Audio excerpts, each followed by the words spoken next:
Good morning everyone, welcome to Our Small Footprint. My name is Nyssa, and if you're new here, we are a family of 8 who live off-grid in Australia.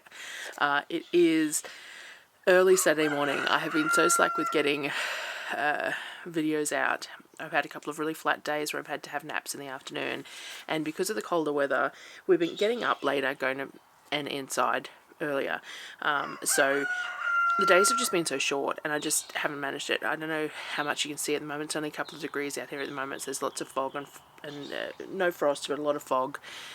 So, you know, and because it's first thing in the morning, my eyes are playing up because I have lots of problems with my eyes. So, you know, you're going to have to bear with me because most of this video I don't look at the camera anyway, so you don't have to look at me.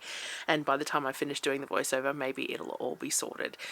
So, if you're new here, these are my food videos. They're food prep, planning and preserving videos to do with what we do with our groceries when we go 6 to 8 weekly or 9 weekly this particular time. So it is about how we make the food stretch, what I make. I share recipes where I can. I am hoping to get the website going. I have a Patreon where I'm trying to share things as I get them done, but it is what it is, and things like that. So if you're interested in finding out about the recipes and stuff, you can join the Patreon, or you can just continue watching and I will share them and get the website going hopefully, and it'll all just fall into place eventually. But at the moment it's all a little all over the place. So this is video like I think 7 maybe of the from the end of April's grocery haul, I think, and we just keep on going through. I just keep on uploading videos as I go. I'm a little behind timeline wise. Normally I try and like to stay within a couple of weeks of when things happened, but I'm a little behind timeline wise, and I share things sort of in real time on Instagram and Facebook if you're interested in following there. We do have the hamper today too, so I wanted to get it out here early this morning, get this done, get this collated, get this video sorted, and then we've got the hamper video as well, because I like to get that out nice and quick so that people who want to purchase the hamper locally can have a look at it. So yeah, so let's get into this particular video. I've got my notes and I'll voice them over, and then you won't have to look at my face and my fact that my eyes just aren't working quite right, and I'll see you at the end. I really needed to get working on the chilies from the hamper. I'd received a lot of these, quite a few bags, and the majority of these are earmarked for Cowboy candy. And this shows how behind I am, mind you, on getting these videos out, because I have a hamper due today, and the hampers are about 4 weeks apart. So we're about 4 weeks delay at the moment, which is horrible for me, or 3.5 weeks, because I hate being that far behind. But anyway, when we got all the chilies, I got the kids to sort them out into out of the plastic bags into cardboard boxes so that they could breathe and pull out any that were really too far gone to use. And that way, if there were a few that slipped through that weren't great, with the cardboard box, they're less likely to turn the rest of them gross, whereas when they sweat inside the plastic bag, you've got a bad one, you tend to have a lot of bad ones. Some we chopped up fine and fed to the chooks to help with worms and stuff, the ones that were really bad. Though you have to be careful with chickens. Chickens don't have heat receptors, so it doesn't taste hot to them. But chickens have a tendency to gorge themselves. So if you offer them something in mass, then they're going to gorge themselves on it, and they can still have the damage from the chilies even if they can't taste the heat. So most people put like dried chili flakes in their food mixes to help with worms and mites and things like that. But we had these ones to use. So I did. So all we did was chop them up really fine and then scatter them in small sections across all the different pens so that no one chicken was going to gorge themselves on any. I cut the chilies up and I took the majority of the membranes and seeds out. Now I actually think I took too much out this round. I probably do about half and half normally. We like the spice and the sweetness of the Cowboy candy. The heat isn't too bad because it's got that sweetness to it, but for some reason this batch is not quite as hot as normal. Whether it's the variety of the chilies or that I just took too much of the membrane and the seeds out, I'm not sure. But you don't have to take any out at all if you don't want. It just depends on how you're going to consume it. Everyone is a bit different in how they like the chilies cut up for this as well. Some people like rounds and big slices so that they can use those whole slices as toppings on dishes and eat them like that, like a crunchy little round. Some people halve the slices, some people dice it. It's really up to you, and it's based on how you choose to eat it, how you are going to use the Cowboy candy in your cooking and in your meals and things like that, as to how you want the pieces to be. So first up, I just cut the tops off, took seeds and membranes out of like half of them, and then got them all in bowls. I did keep some red ones aside to make more sweet chili sauce, which always looks nicer with red only, but other than that I didn't sort at all. I just cut them all up and stuck them in bowls. I had started some dough before I got started on the chilies, but I mustn't have filmed mixing it up. But once it had proofed, I took a break from the chilies to shape it. Excuse the fluff showing at the top of the frame. My mic cover must have slipped down over the lens.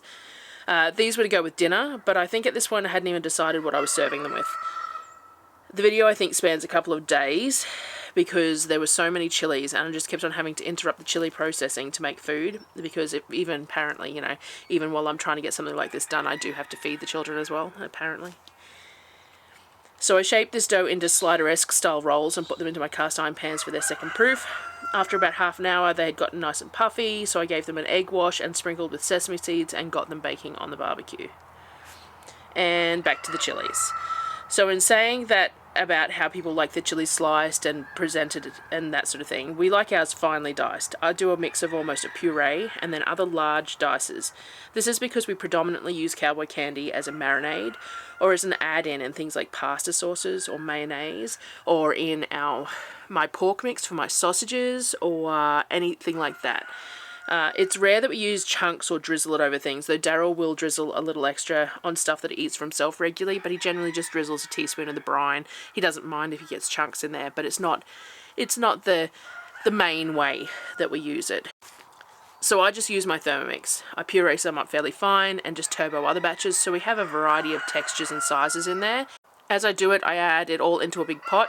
Most Cowboy candy recipes are weight-based, not cup-based for the chili ratio with brine, so you just need to know the weight of your chilies. I must have decided that we'd have buttermilk chicken sliders for dinner because I've pulled out a bag of frozen pre-cooked buttermilk chicken and spread it all out onto a rack over a baking tray to cook. I'm guessing the rolls were done by this point. When the kitchen is redone, I'm aiming to have more of an island situation where a camera can pan to other areas of the kitchen as needed and maybe capture a bit more of the stuff that I keep missing, but also more bench space and easier access for more than one person cooking. At the moment, if I have anyone else in the kitchen helping, it's very hard to film. We're already dodging each other, and then to add in the camera tripod to dodge, it makes it really, really difficult. While they were cooking, I kept going with the chilies. I just kept the process going, slicing, emptying, pulsing, and putting in the pan. The idea was to do nearly all of what we received, because other than Cowboy candy, other things I've made, fermented hot sauces, sweet chili, some gochujang style things, some sriracha type thing, like all those sorts of things. Not much else gets used consistently or in significant quantities. We still have a few jars of the sweet chili from last time, but we do use that with very select food items, and we go through a whole jar when we do use it. So we just don't have to go through it as much. But I have put a bunch of reds aside to make some more because we do enjoy it. But predominantly, Cowboy candy is just the main thing that we use chilies for. This is what the buns look like once baked. They're a dense crumb, which is what we like for things like hamburgers and sliders. They hold the fillings in well, they don't crumble. And this is how the buttermilk chicken comes out of the barbecue after reheating. I use a probe in the biggest piece in the middle of the rack initially, but we'll check other pieces as well before pulling it all out and make sure it all got up to temp, especially when cooking from frozen, because you just can't tell. The crumbs sometimes brown faster than the inside cooks through and things like that, but it doesn't take very long, which is why I love doing the big batch of this, because spur of the moment, I can pull it out of the freezer, stick it on a tray, and bake it up. I called it a day then and put what I had processed away and left it to start again the next day. It was late, it was getting dark, and that's the way it goes. The next day, before I got into the chilies, I mixed up a chocolate custard base for my new Ninja Creami in the Thermomix. I bought myself a Ninja Creami for my birthday or Mother's Day because they're only a week apart, and I adore ice cream. I would have ice cream every night by choice, but I don't buy ice cream on my shopping trips because of the transport issues. Darryl occasionally buys me a tub of ice cream in town, and I just have a scoop each night in a bowl, but it's really high calorie, high sugar, and I feel a bit guilty about eating it after every meal, and I feel a bit guilty about the fact that I'm eating it and the kids can't.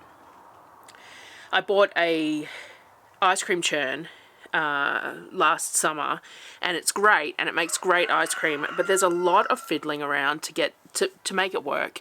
Chilling the custards and then running the churns and then scraping it out of the churn, and if you're making more than one batch then there's issues. So I don't use it anywhere near as much as I would like to use it, and I'm not a fan of ice cream in the Thermomix because you have to freeze everything in ice cube trays flat before re-churning it in the Thermomix, and it's not convenient for me. So I really wanted a Ninja Creami and I decided to splurge. With the creamy, the whole point is that you don't have to have that fat egg custard ratio perfect, because the creamy is like a high-powered drill press blender and it can do just about anything into a creamy consistency. Whereas if you're churning an ice cream, it has to have those ratios correct or it just doesn't churn correctly. So this was just going to make me able to have ice cream more often, potentially with slightly healthier versions of it, and with more of at a whim sort of thing. We buy the Macro Mike protein powders because we use them in a variety of different things, whether we use them in the kids' instant porridges or whether they sometimes have them in their smoothies and things like that, especially in winter. It is amazing how much more the children eat in winter. The amount of calories that they consume is so much higher in winter than it is in summer. And I know that's because their bodies work to keep warm and stuff as well, but every winter it surprises me, and I think part of that is because they're also a year older. So they're eating more than they did, but more times like 4 because they've also aged up. It's been shocking, this grocery trip actually. So the one of the things that people use the Ninja Creami a lot for is protein ice cream, so we're going to give a go with those as well. I will do a video or two or some shorts with different flavors that I make, or a whole video that has like all different things and our experiences with it, but at the moment I'm just having fun and experimenting and figuring out what works best. And I don't want to share in-depth videos or videos saying that my favorite creamy recipes or the best creamy recipes or anything, because I'm only trying them for the first time, so it would be a lie. So at the moment I'm going to share in these food prep videos what I'm doing, and eventually I'm going to build up to doing a video of what I've learned and figured out is the best recipes for us and the best things that we make and how they work and all that sort of thing. So the first thing I decided to do was a standard choc custard base, which is what I would normally use for the ice cream churn. We are low on eggs at the moment though, so I made it with only 2 eggs, which shouldn't be an issue in the creamy because it's like it would be in the churn, because the creamy works differently. So this is my standard custard base. It's 100 grams of chocolate ground up, 600 grams of coconut cream, 2 eggs though I would normally use 4 to 8, 100 to 150 grams of sugar, depending on the sweetness of the chocolate you're using. Like if you're using a semi-sweet chocolate or a dark chocolate, you might need to bump that sugar or drop the sugar or whatever to your flavor. You do have to remember that things, when they're whipped up like this, have to taste sweeter than you would like, because once they're turned into ice cream they will not be as sweet. Whatever it is to do with the whole process, once it's frozen it will not taste as sweet. Probably something to do with the way your taste buds work with a frozen treat, because it's melting on your tongue. Anyway, it has to be sweeter in liquid form than you would think it would need to be for it to be sweet enough when it's in frozen. I say that all the time about my smoothie pops and stuff as well.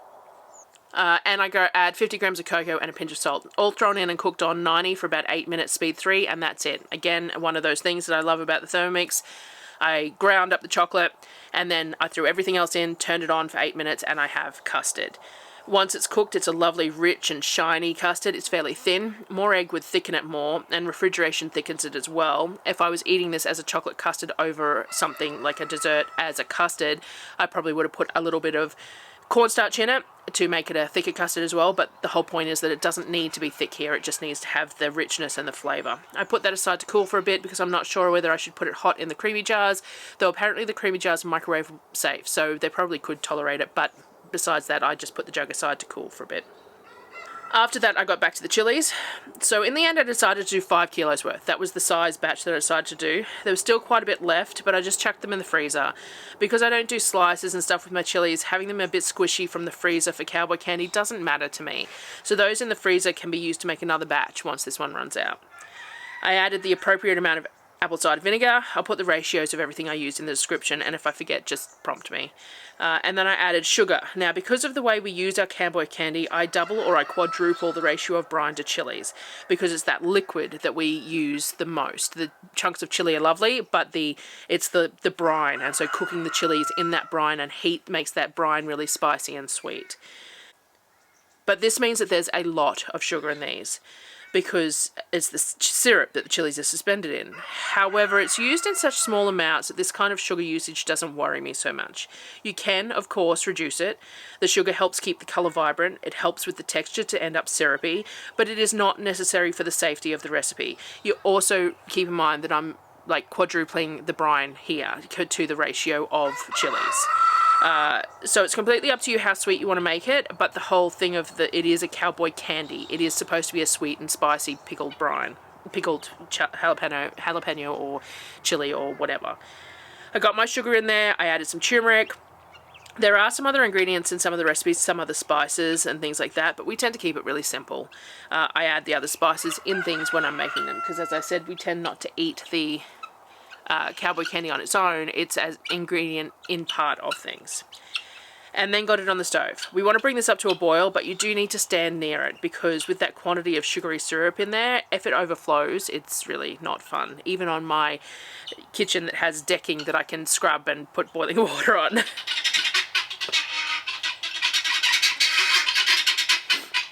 Keats have come to say good morning.